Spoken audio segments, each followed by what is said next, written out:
BJP బస్తీ నిద్రపై Bhuvanagiri MP Chamala Kiran Kumar Reddy counter ఇచ్చారు. మూసీ పునర్జీవాన్ని అడ్డుకునేందుకు బీజేపీ బస్తీ నిద్రకు పిలుపునిచ్చిందని ఆరోపించారు. మూసీ ప్రజల వాస్తవ పరిస్థితులను కమల్నాథులు తెలుసుకోవాలంటూ కామెంట్ చేశారు.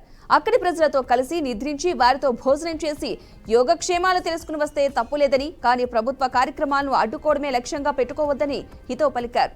శబర్మతి గంగా రివర్ ఫ్రంట్ మాదిరిగానే మూసీ పునర్జీవానికి బీజేపీ నేతలు సహకరించాలని అన్నారు.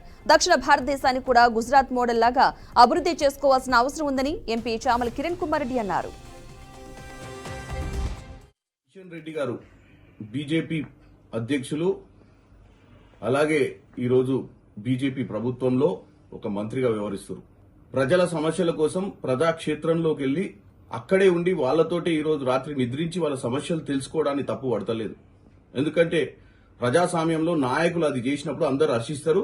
ఈరోజు హైదరాబాద్ ప్రజలు కూడా మిమ్మల్ని నిజంగానే మీకు చిత్తశుద్దితోటి మీరు వెళ్లి ఈరోజు అక్కడ వాళ్లతో నిద్రించి వాస్తవంగా మూసీ ప్రక్షాళన అవసరమా, వాళ్ళ నిజంగానే వాళ్ళ బతుకులు బ్రహ్మాండంగా ఉన్నాయా, వాళ్లకు అక్కడ ఉన్నటువంటి మూసీ మీద ఉన్నటువంటి పరిస్థితులన్నీ అనుకూలంగా ఉన్నాయా లేదా అని తెలుసుకొని వస్తే తప్పులేదు.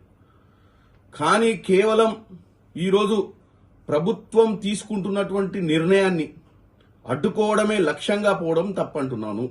అలా చేయరని నేను అనుకుంటున్నాను. ఎందుకంటే ఇదే కిషన్ రెడ్డి గారు గతంలో నరేందర్ మోడీ గారు సబర్మతి రివర్ ఫ్రంట్ గాని అటు గంగా రివర్ ఫ్రంట్ గాని ప్రక్షాళన చేసినప్పుడు ఆయన గుజరాత్ రాష్ట్రానికి అటు ఈరోజు బనారస్ లో ఆయన ఉన్నటువంటి పార్లమెంట్ లో జరిగినటువంటి ఆ రివర్ ఫ్రంట్ డెవలప్మెంట్ కి మీరు సహకరించిన విధంగానే ఈ రోజు హైదరాబాద్ నగరంలో జరుగుతున్నటువంటి మూసీ రివర్ ఫ్రంట్ ని కూడా మీరు సహకరించాలని కోరుతున్నాను.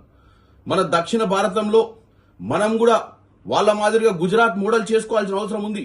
దీనికి రాజకీయాలకు అతీతంగా మీరు బీజేపీలో ఉన్నా గానీ మిమ్మల్ని ఓట్లేసి గెలిపించినటువంటి తెలంగాణ ప్రజల కోసం పనిచేయాల్సిన అవసరం ఉంది. ఈ రోజు మన హైదరాబాద్ నగరం నడిబొడ్డు నుంచి ప్రవహిస్తున్న ఈ మూసీ నది ప్రక్షాళన అవసరము. ఆ మురికి నుంచి మనం మంచినీళ్లు అందించి ఇలా ప్రజలందరూ సుఖ సంతోషాలతో ఉండాల్సిన అవసరం ఉంది.